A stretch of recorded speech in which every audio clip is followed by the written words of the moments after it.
Cool. I think we'll make a start slowly. Welcome to everyone who's joining. Appreciate you taking some time out of your day to join us for the first webinar in our new Atomic Insight series. I guess for those of you that aren't familiar, Reboot are a search-led marketing agency specializing in PR, search and social. So we started life, I think 12, 13 years ago now as a pure play SEO agency. And whilst our expertise has evolved, SEO very much remains at the core of what we do here.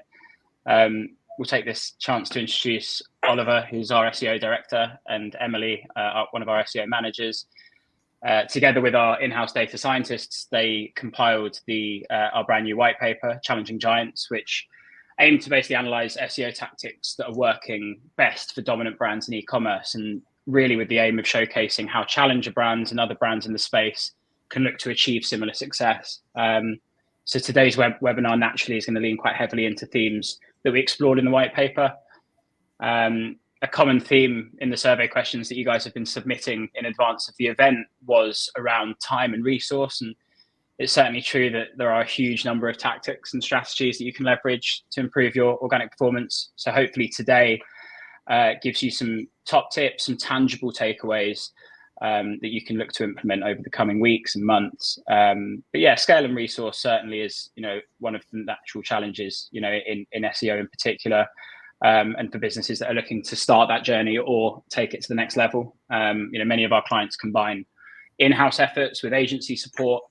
I'd gladly connect with anyone after the session today to explore the best route for your business in terms of actually implementing some of those insights and some of these tactics.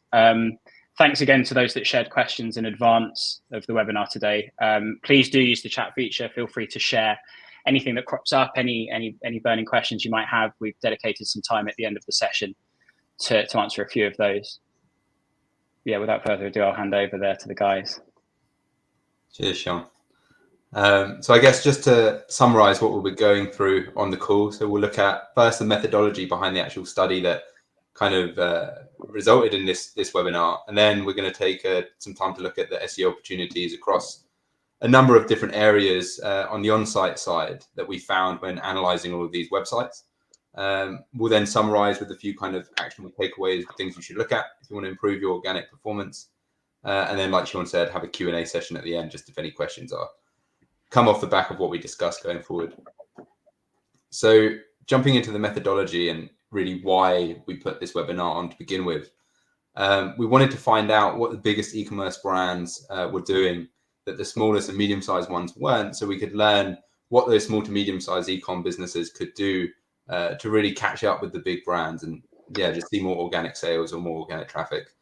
What that looked like is we studied over 20,000 e-commerce websites across about 60 different SEO metrics. We also manually reviewed about 150 of these across each of those kind of large scale, medium scale and small scale brands. And we looked at the offsite side, and I think we'll be scheduling another webinar in the future to kind of go into the detail on the link building and SEO offsite SEO side of the study. So to crawl all of those sites to actually analyze them, what we did is we looked at a data provider called BuiltWith, who basically tracks technology metrics and details across loads of websites online. We pulled, I think it was about 30,000 e-com sites in the UK from that, and then used Python scripts partnered with Screaming Frog to run headless crawls across all of those sites. We also plugged into some APIs like the Google Lighthouse one and SEMrush. And then we use Ahrefs, Majestic, Excel, and a load of other tools basically to pull the insights together and find the key factors that were helping the biggest brands rank in the organic search results. As mentioned, we looked at a load of different sized businesses, so large brands like B&Q, Next, Marks and Spencer's, and then some of our own clients as well, like Onbuy and Showers to You. We looked at medium-sized brands too that were kind of in the mid-range, maybe they're more niche, but they're doing okay on the organic search side. And then we also wanted to pay some attention to a lot more small brands as well, who maybe haven't got the traction they need for the on-site, the organic performance just yet. But they're still good brands and they're looking to do more when it comes to their SEO performance.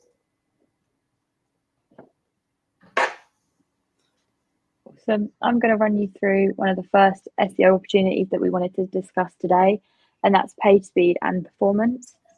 So during our analysis of kind of just under those 25,000 e-commerce websites, what we found was 70% of websites failed Google's basic page speed tests. And that issue was seen at similar levels across all of the different verticals. The blue there actually represents the amount of sites that had a fail. The pink is the Lighthouse improvement scores.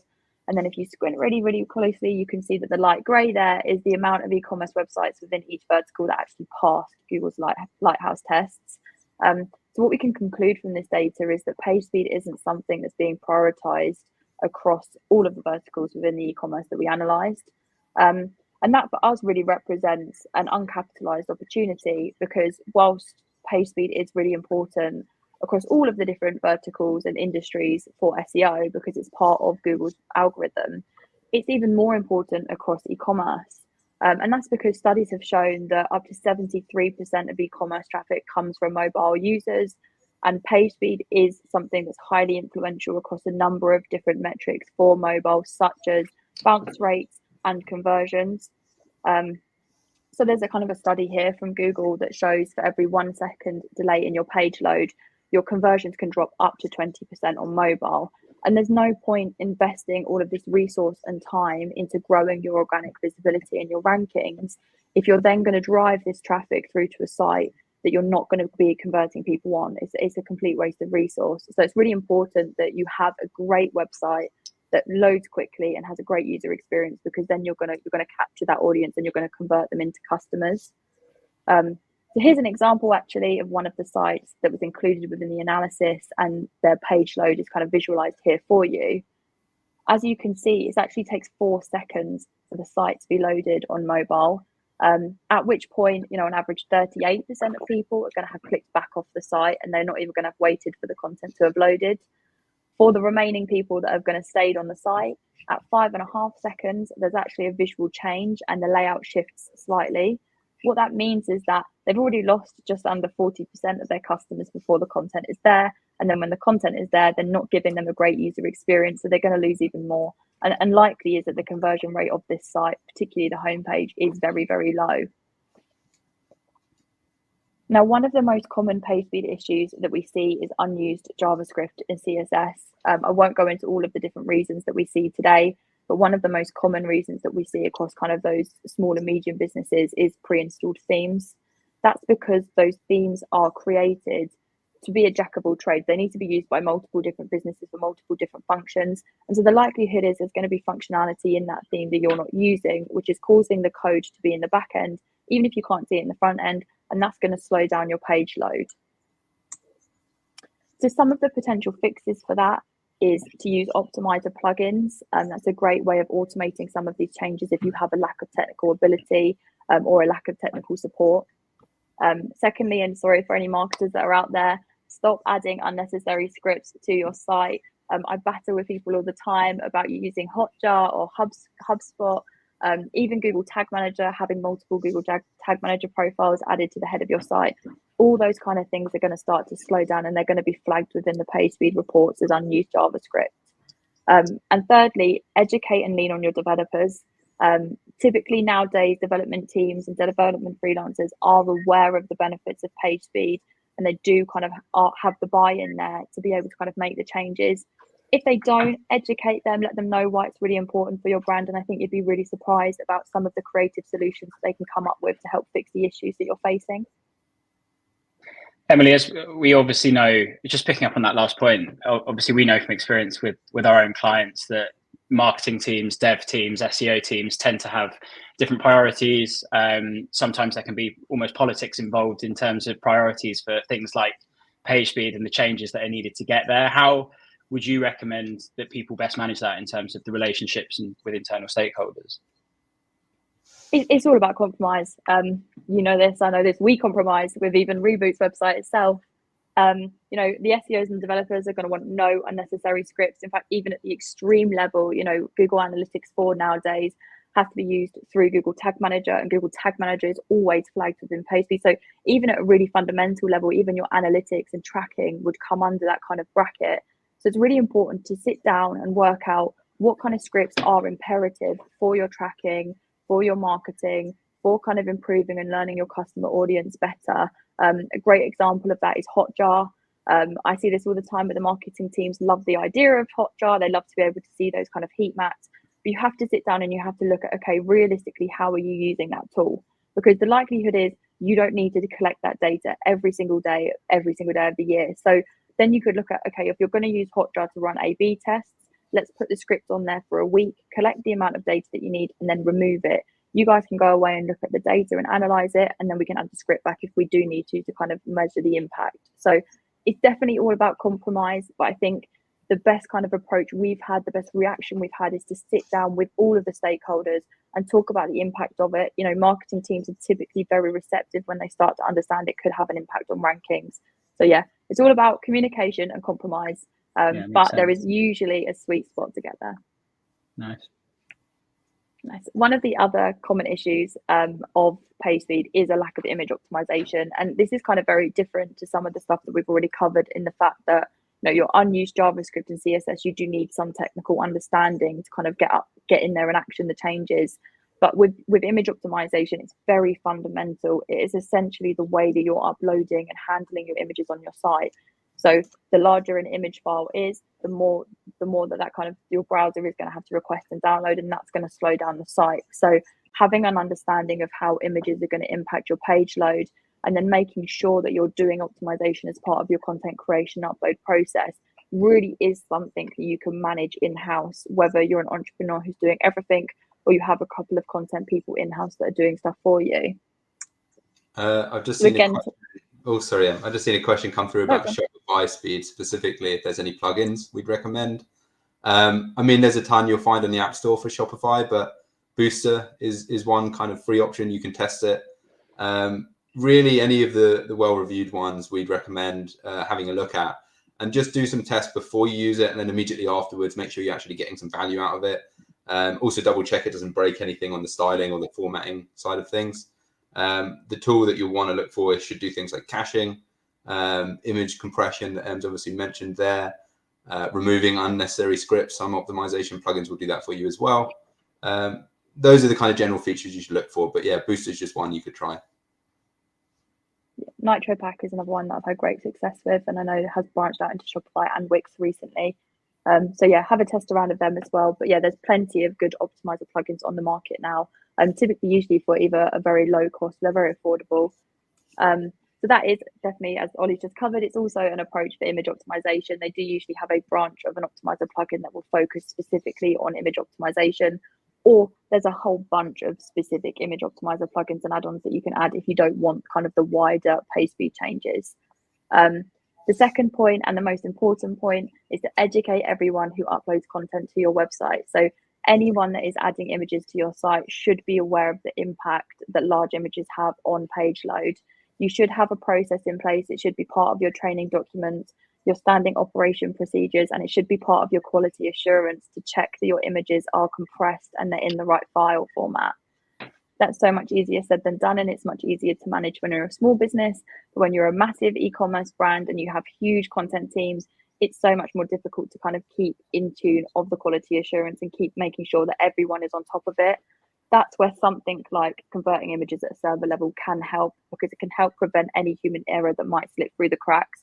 But that's not to say that you shouldn't already have that process in place as your first kind of port of call, and then use the server level conversion as like a fail safe. And if you can improve your page speed, not only can you surpass competitors, you can get more sales from your existing traffic. So just to highlight a case study, very, very famous case study from Amazon, where they did A/B testing, where they tried to delay the page in increments of 100 milliseconds.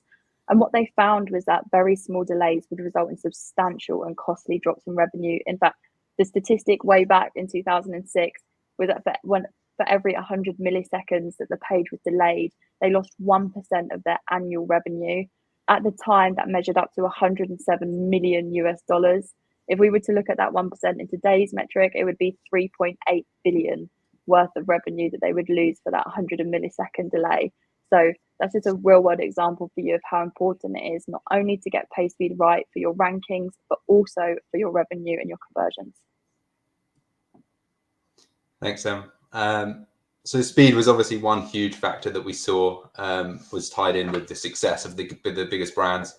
And it's something that any sized ecom brand should look at to improve performance. But the next thing, which is maybe a slightly less technical, was duplicate content. So we found that almost 40% of the e-commerce websites we looked at had some instances of duplication that was definitely hurting their organic performance. This is never a good thing to see when you're auditing a website.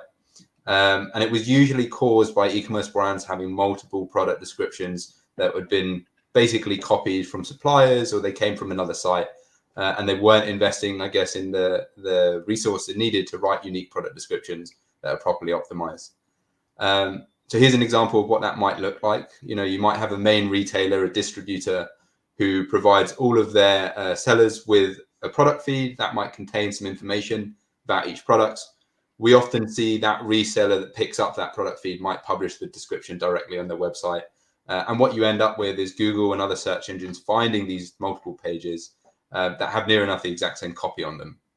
So it just makes it tough to decide which one should rank first. Surprisingly, bigger brands, large and medium scale e-commerce brands, were more likely to have duplicate content issues. And there's some reasons for that. So we think maybe one reason is, bigger brands work with a lot more products. So they might be importing 1,000, 10,000, 100,000 products at a time. It can be very tempting to take the product descriptions from the manufacturer directly and not invest too much in rewriting them. Another reason is the bigger you grow, you might take on new content writers and it might expand the team.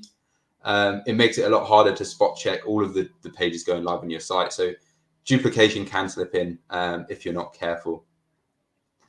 Now, duplicate content can cause, it is related to some Google penalties, but it's not so straightforward that every time you see an instance of duplication, the website will have a penalty. Usually penalties are more related to broader spam and manipulation tactics. So you're not going to get kicked out of Google's index for having, a duplicate listing that's published on another site. That doesn't mean, however, that it's not going to hurt your organic performance at all.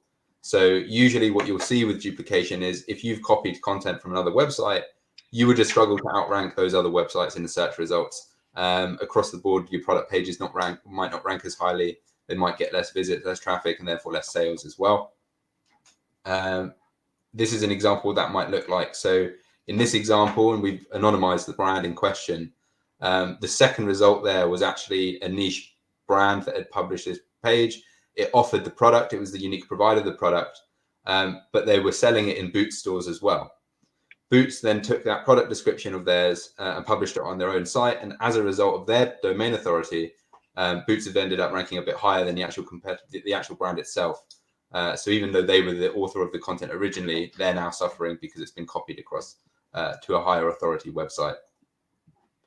So there's some things you can do to help avoid this. If you're a manufacturer of a product, but you're looking to sell it on other platforms and in other shops, maybe keep two separate product descriptions available. So you have one internal one that you use on your own website, and then you have another one that you send in your data feeds that you provide to third-party sellers, and they can feel free to use that if they want, and it's not going to have any negative impact on your website.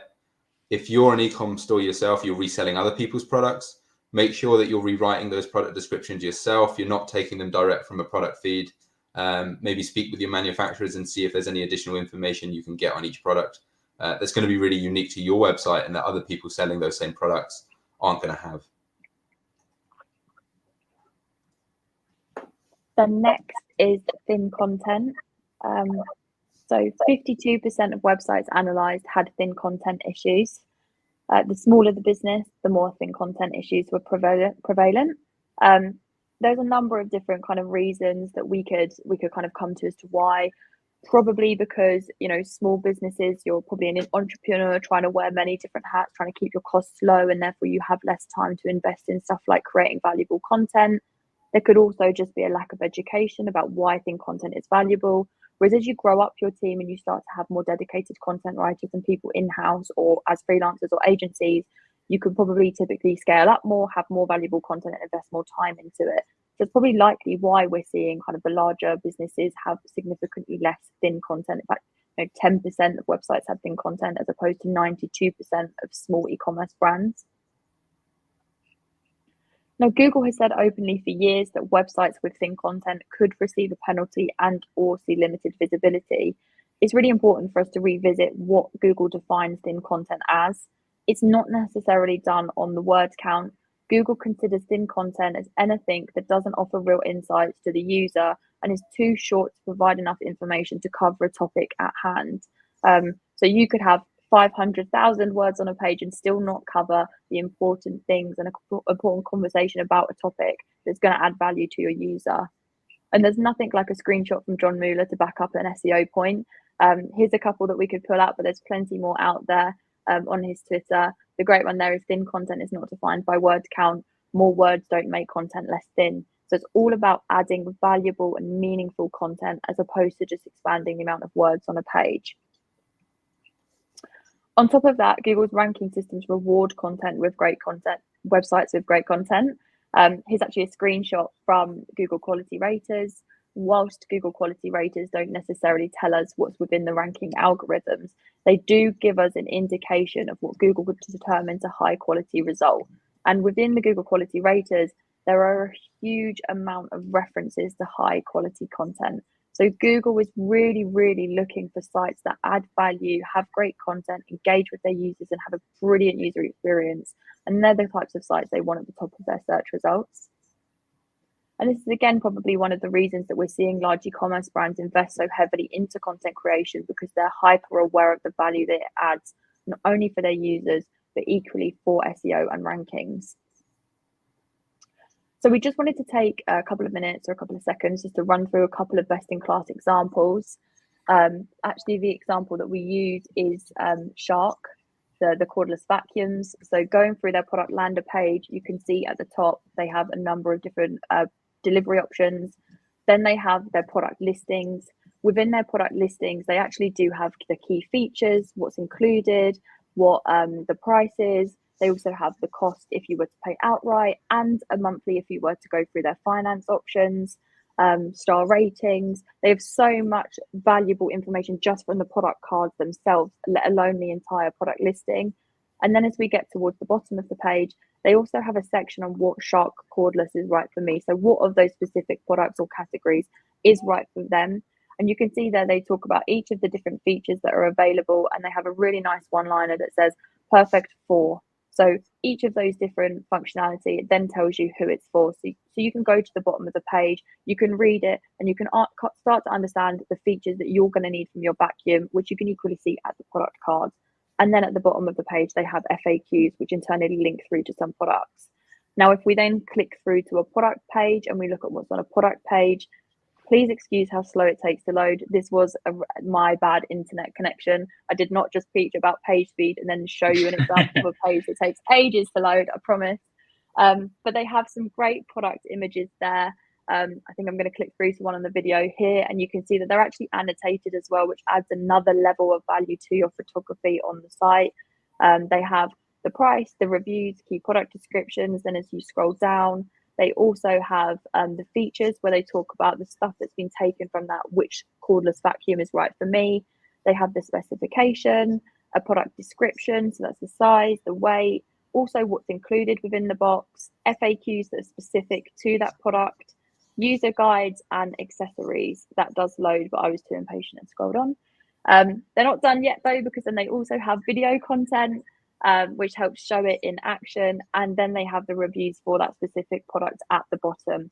Those are done by the quality and the value. They have upvotes, so you can see what reviews are the best. They have customer images added, and they also have segments, so you can actually segment the reviews by, say, age or gender, if that's something that you were interested in. So there's a huge hub of information on their site for their users as you go through that buying process.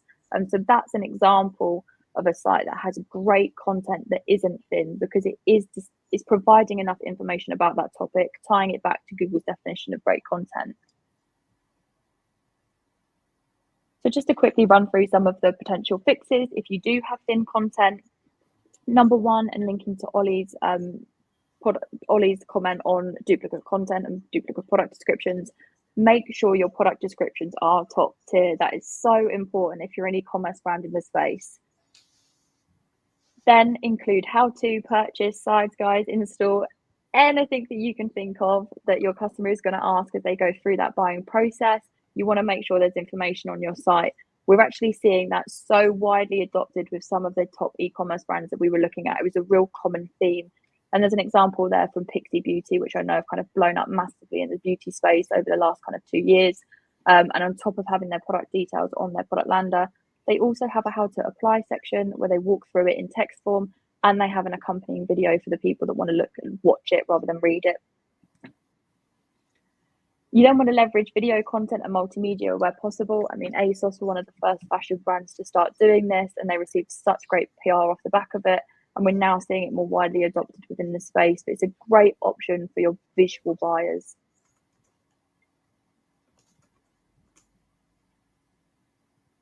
Oh, sorry, I think you've muted them. Oh, can you hear me? Yeah. Sorry.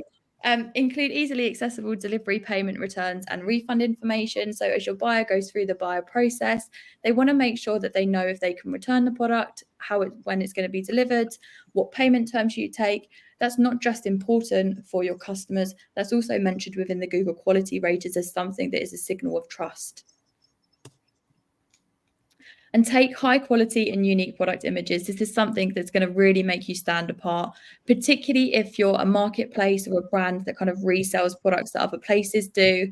I thought this brand was really worth a shout out. They're a brand called War Paint for Men. They sell cosmetics for men, and they identified that as men were going through that buying process, they were probably going to have more anxiety about the product and how to use it than your kind of traditional female cosmetic buyers.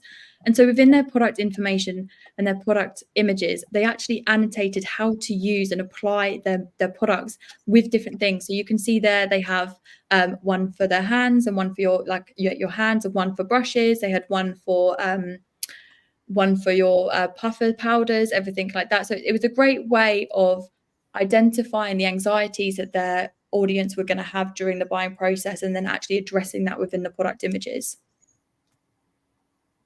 And then add FAQs to your product listing pages as well. Again, just to caveat, don't just add them for the sake of it. This is going to be way more relevant for some specific verticals, such as your cosmetics, your skincare, your mattresses, your electronics, all those kind of places where people are either going to want to ask things, whether it's appropriate for them or it's a larger cost, and therefore they're going to be more anxious about spending it. You're not necessarily going to need FAQs on product pages if you're a fashion brand, because people typically don't have that many questions when they buy a t-shirt. So yeah, depending on your vertical and how much kind of anxiety there is during that buying process, you may feel like there's value to add by having FAQs on the product pages. Excellent. So the next thing after the thin and duplicate content issues that we found was internal links and how they're being used across various sized websites within the e-commerce space. We actually found that the majority of websites aren't using internal links as effectively as they could be. 86% of the brands we looked at lacked in optimized internal links. Larger businesses, larger e-com brands, they tend to lack optimized links with optimized anchor text. So they might be linking between various pages, but they're not always using the keywords that they want those pages to rank for in the link itself.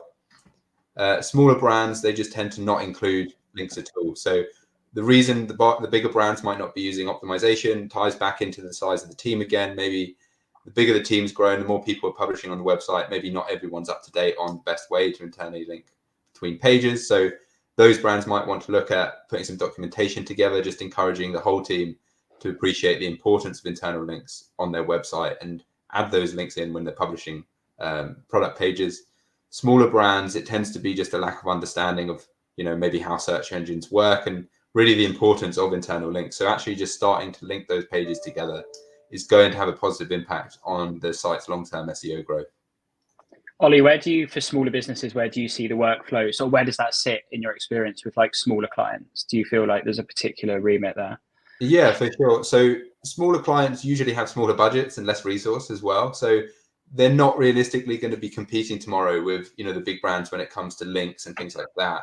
What that means is really today they should start by jumping on all the opportunities they can without huge amount of resource. So that could be things like internal links and just making sure all the product descriptions on the site are as high quality as possible. Likelihood is you're talking directly to the people writing those product descriptions if it's not yourself. So for sure, internal links can be a huge growth lever for those smaller businesses.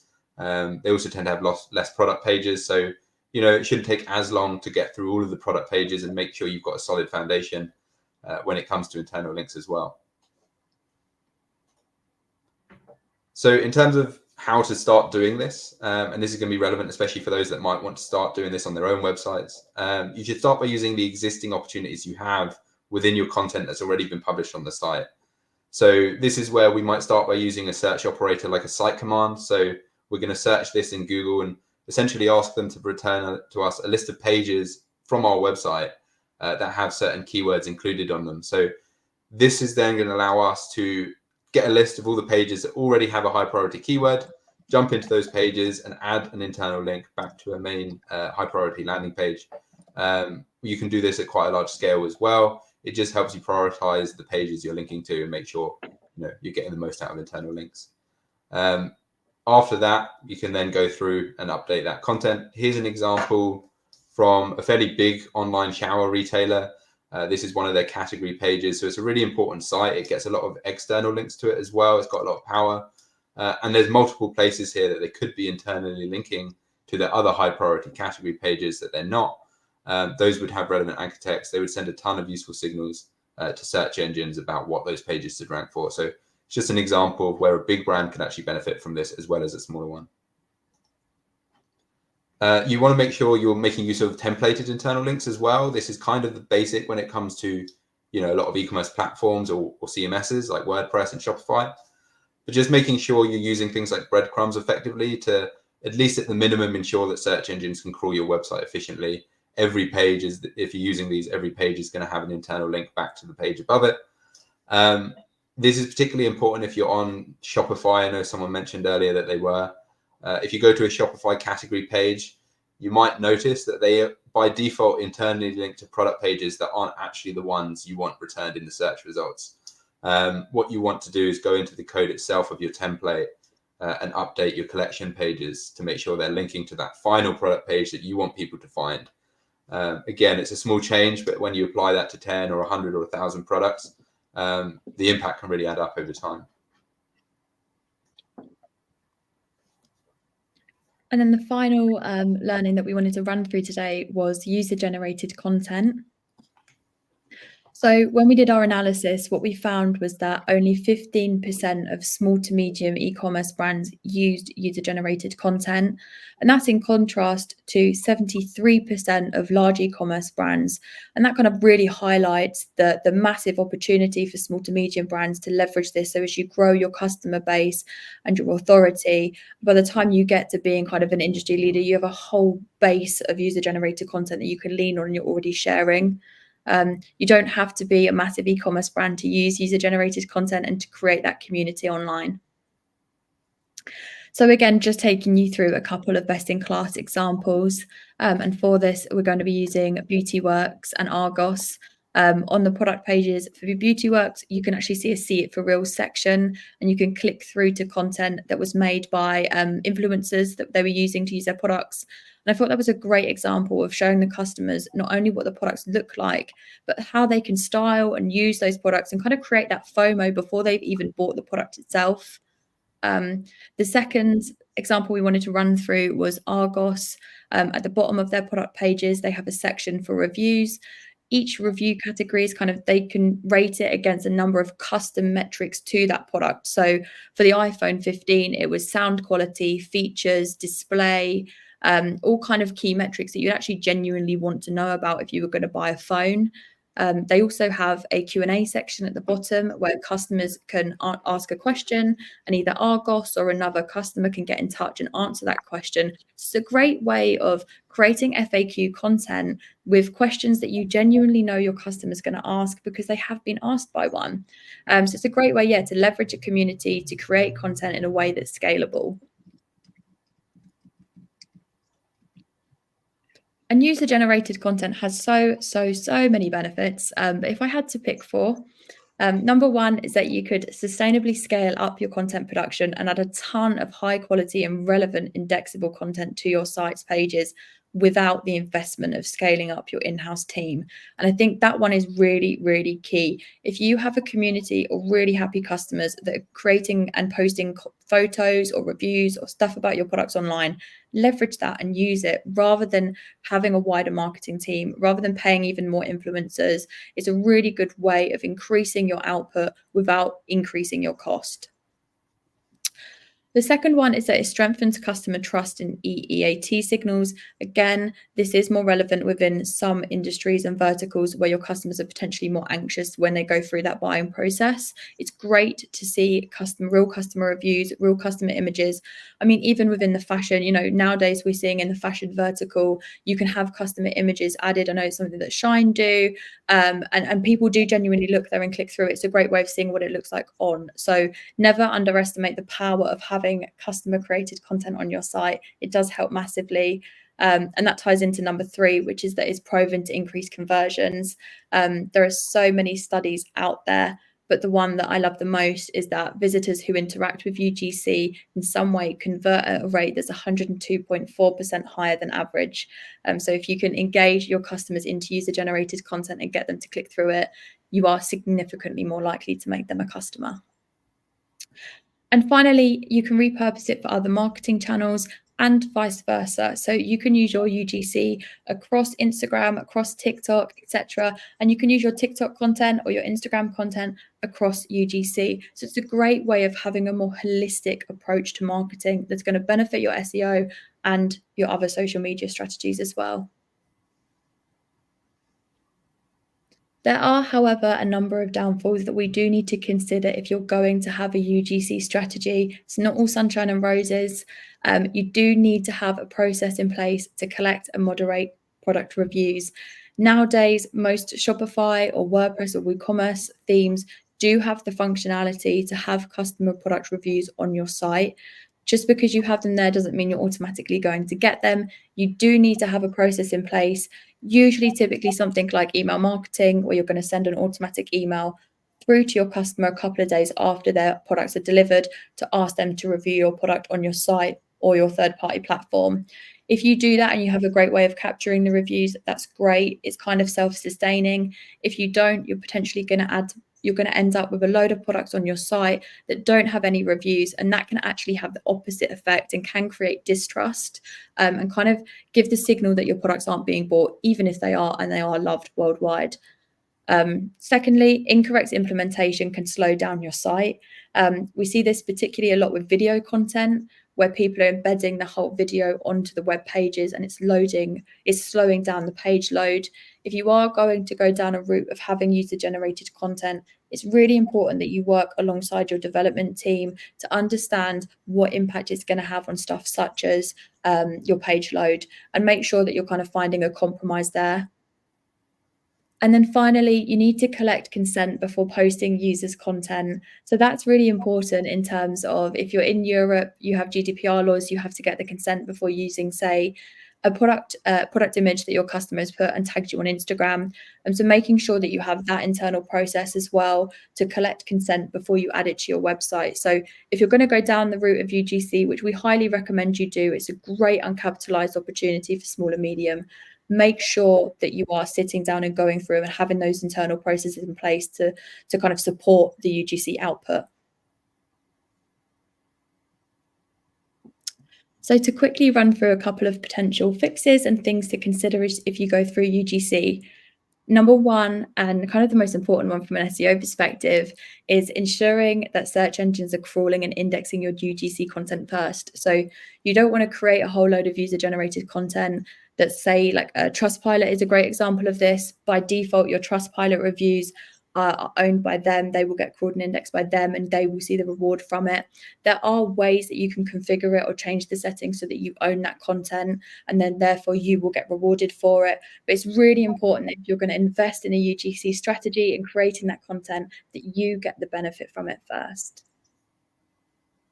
Secondly, leverage your online communities for content.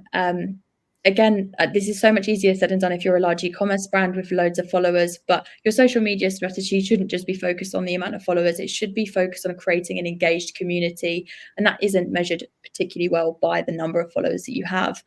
So make sure that you're leveraging those communities and you're nourishing those communities and having a really engaged audience. And that way you can then start asking them or sharing their tagged content for your UGC strategy on your site. And thirdly, have a strong email marketing campaign to capture reviews. I've already sort of covered this one, but it is really, really important that if you go down the route of UGC, you do it properly and you dedicate the time and effort to have all the processes in place to support the UGC collection. Cool, thanks, Em. So I guess we've touched on a few things there, and really we wanted to summarize by, succinctly listing a few of the things that we found when analyzing these 20,000 plus websites. The first, obviously, we spoke about speed and how important it is for not only SEO and rankings, but also your conversions. Making sure the on-site content that you have on your site is optimized, it's unique, and that you're investing in creating really great content that users are going to love and search engines are going to love. Once you've done all of those, you need to also then be internally linking between your pages, making sure if there's a relevant product, you're adding that into the description to point users in that direction. And then, making sure that if you're not already using user-generated content, that you implement a strategy to collect and use that. In a year, 2 years' time, ultimately, that can be a huge asset for your e-commerce store. So it's something that you should ideally start collecting today, wherever possible. If anyone has any questions, I think the comments are open. We would be happy to answer them if you have any. Oh, sorry, Sean, I think you're muted. Hello. Yeah, I was just going to say something that came up in a few of the pre-event surveys was around prioritizing tactics. Where do you start? I think it ties kind of neatly into this before we dive into the other questions. I just wondered kind of how you tend to advise people, build a roadmap. How do they plan what to do first? Sure. I mean, that's something that's come up a lot when we've been auditing client websites is, we might find 30, 40 issues that need to be improved. Where do you start and what's going to actually drive the most success? We use what's called a priority action matrix. So we'll actually plot on a graph where each issue or opportunity sits in terms of how much effort it's going to take to implement, but then also how much impact it's likely to have. And really, we want to shortlist those ones which are going to take the least effort but have the biggest impact. And we're going to do those first. Then we can slowly work backwards down the list until we get to those lower priority ones that really aren't going to move the needle as much, but which are nice to have. So we'd suggest everyone tries an exercise like that, and then keep a list, make sure you're plotting out month on month what you're going to spend your time on, and just see it through, make sure that those changes are actually being made. Awesome. Super useful. Well, thanks again to Robin for sending a question earlier on the site speed. If anyone else has any questions, do drop them into the chat. We've got a couple of questions from the surveys that we sent out. So and Ollie, I'm going to ping a couple of these at you. One was from a company called Falcon Electrical asking, how do you go about making technical changes to your site if you're not technical? Mm-hmm. I'm happy to take that one. So you have a few options there. If you're on a common, e-commerce platform like Shopify or Wix, or if you're not an e-com brand, if you're on WordPress or something like that, you're lucky that there's a ton of tutorials out there that you can read. I prefer YouTube, but if you prefer written, there's tons of blog posts on this. So the first instance could just be having a read and seeing what you can find. Is it something you can implement yourself? If so, working through that's going to help make sure you know how to maintain and improve the site in the long term. Outside of that, you obviously have the option of, freelancers, consultants, actually getting a web development team working on it for you. Or of course, we wouldn't be doing our job if we didn't say, there's always an SEO agency like Reboot that's ready to help. If you do want those opportunities implemented. So picking one of those depending on your resource and your budget would be what I'd recommend. Nice. We've got one from Tom Slater in the chat. What are your thoughts on forum UGC these days? Hey Tom, I can take this one, seeing as I used to work with Tom. Great question. Obviously, forums are a great asset if they're used correctly. It's a great way of generating user-generated content, and again, leveraging and nurturing that community that we spoke about earlier. They can be very difficult to police and to maintain. So it's really important that if you go down the route of having a forum and optimizing a forum, number one, the first step is to do an audit to make sure that you don't have any quality issues and that you are only indexing kind of the valuable content at first. If you feel like it's getting out of control or you don't have the policies in place to maintain and police it, definitely get in touch with an expert, because they'll be able to kind of audit it and give you some recommendations. You may kind of want to no index it. If you have no indexed your forum and you're now looking at potentially re-indexing it to kind of get the value of having informational content on your site in the index, what you could do is go through, make sure that there's not a lot of duplicate content. Another great way is to look at the internal linking opportunities as well. Could you put that forum content anywhere else on your site? If you have forum content discussing specific topics or products, could you link from it there? That's going to help pass authority. So yeah, if you're going to go down the route of having a forum, or you have a forum, definitely make sure that you're ready for the kind of maintenance and performance and monitoring that comes with having that forum. Leverage the content everywhere that you can. Constantly monitor for low quality content and for consolidation of content. And then again, just make sure that you're marketing it, you're getting people aware that it's there and it's a genuinely valuable asset for your customers. Nice. We'll take a couple more. So we've got one from Evelyn Richards. Any advice for shopping commerce writers creating content that sits on news sites? Yeah, I think so. You've probably got a few different types of content there. Maybe you have one example, I guess, could be affiliate content, the best products for certain categories. If you're talking about that, I think one thing we see a lot is, going above and beyond when it comes to why a product might be recommended. So we discussed a little bit in the user generated content section about, breaking down a review into not just how does it rate out of 5 stars, but how does it compare to other products across the key criteria that you'd be interested in when buying that product? If it's a phone, how does the battery life last? Is it fragile? Does it break easily? How fast is it? Value for money? Those kind of things. I think for sure, if you can dive deeper into those, breakdowns, you're going to see results there. News sites often have high authority, so I think it's easy if you're doing that at scale to slip into more generic, best lists of without going the extra mile to give the detail. Another thing I'd say on that too is when you're breaking down, what products would be best for someone, highlighting different use cases. So, if you're in sports, for example, you could review some equipment, is one product best for beginners and is another best for experts? Really covering the breadth of that topic in detail is going to be really beneficial. As opposed to, again, just a 1 to 5 list of the best products within a space. You're helping people reading that piece jump to the section that helps them the most. Keeping it up to date as well. I know news sites do a lot in the discount space as well, so maybe merging those two intents would be useful. Making sure if you've got that affiliate content on the site, you're adding details on, is there any discount that can be offered at the moment? If so, how can people claim it? Unique photography as well. I don't know if you have any. I'm listing a few out now, but no, all good. You covered it well. Awesome. And we got one asking from Sindari, asking, can you share a few recommendations on pagination URLs? Yeah, I don't mind taking this one. Awesome. So it's a great question. I think I'm going to come at a slightly different angle. And that's, why are you worried about paginated URLs? I know within the SEO space, we have a concept called crawl budget. Unless you have a massive site, crawl budget probably isn't something that you need to worry about. So if you're on a small e-commerce site with 30, 40 paginated pages, even that, it's not necessarily going to be something that you need to worry about.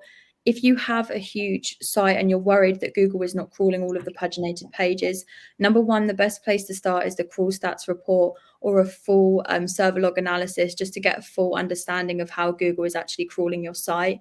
If it's spending a huge amount of time on old paginated pages, or it's not crawling important pages, then maybe that's an indication that you do have a crawl budget issue, and paginated SEO is something that you need to go into. There are a couple of recommendations that I'd put forward. If you have hundreds of paginated pages and you only have, say, 5 or 6 different product listings or article listings on each one, expand the amount of listings that are on each paginated pages. That's going to drop down the amount of paginated pages that you have. Number 2, I wouldn't worry with no indexing them unless, again, you have a real clear indication that's crawl budget. Google is smart enough to know that they are older pages and not going to spend as much resource on it as the pages that are receiving a large amount of internal and external links. So yeah, Google is typically smart enough to be able to handle it. So don't worry about it unless you are kind of fairly confident there's a crawl budget issue. Then expand the amount of listings that are on the page. You could then look at potentially no indexing, but again, it's not something that I'd really want to touch or recommend unless there was a clear crawl budget issue. Again, canonicalized to the page version. Don't bother canonicalizing back to the main page. Yeah, I was going to add, I've seen people recommending doing that sometimes, but the issue with that is you might have old products, you still want search engines to crawl.